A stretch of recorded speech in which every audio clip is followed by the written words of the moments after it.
La cape d'invisibilité.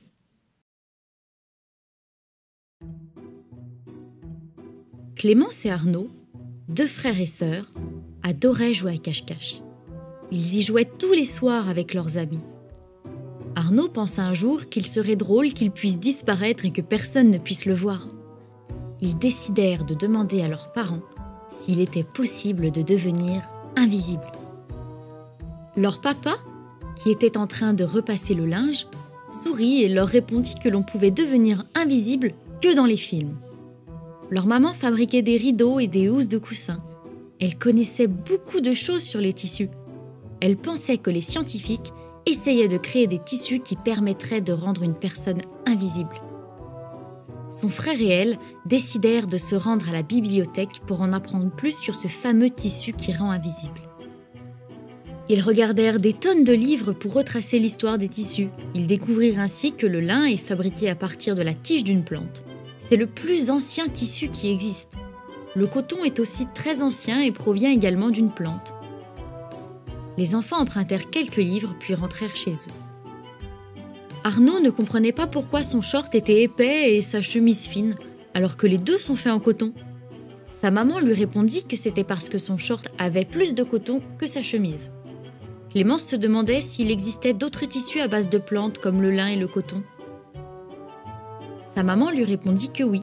Il y a par exemple la fibre de coco et le bambou. On trouve aussi des tissus qui viennent des animaux comme la laine qui vient du mouton ou la soie qui vient d'un petit ver. Mais il y a également des tissus fabriqués en laboratoire, comme le polyester. On les appelle les tissus synthétiques. Les enfants furent ravis d'apprendre que certains tissus pouvaient être fabriqués en laboratoire. Ils décidèrent alors de lire le livre sur les tissus synthétiques. Clémence et Arnaud apprirent que certains étaient élastiques, comme l'élastane qui permet de fabriquer des pantalons. Les scientifiques fabriquent aussi des tissus résistants au feu, à l'électricité ou aux produits chimiques. La maman lut alors à voix haute un livre sur les tissus intelligents. Ceux-là permettent par exemple de prendre la fièvre de quelqu'un ou de calculer les battements de son cœur. C'est très utile dans les hôpitaux. Elle lut ensuite un livre sur la cape d'invisibilité qu'ont conçu les scientifiques. Quand on voit un objet, on le voit parce qu'il nous renvoie de la lumière. Mais les scientifiques ont fabriqué un tissu qui ne nous renvoie pas de lumière. Donc il est invisible. Arnaud se dit qu'il aimerait beaucoup une chemise avec ce tissu. Ça serait tellement drôle que ses copains ne voient que sa tête et ses jambes. Clémence, elle, aimerait pouvoir l'utiliser pour jouer à cache-cache.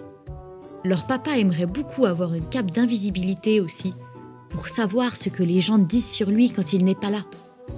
Malheureusement, le tissu invisible n'est pas vendu.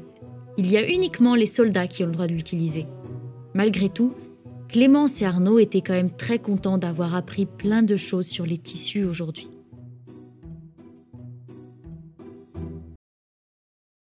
Et c'est ainsi que cette histoire se termine. Si elle t'a plu, il y en a encore plein d'autres à découvrir sur le grimoireaushistoires.fr. À très vite!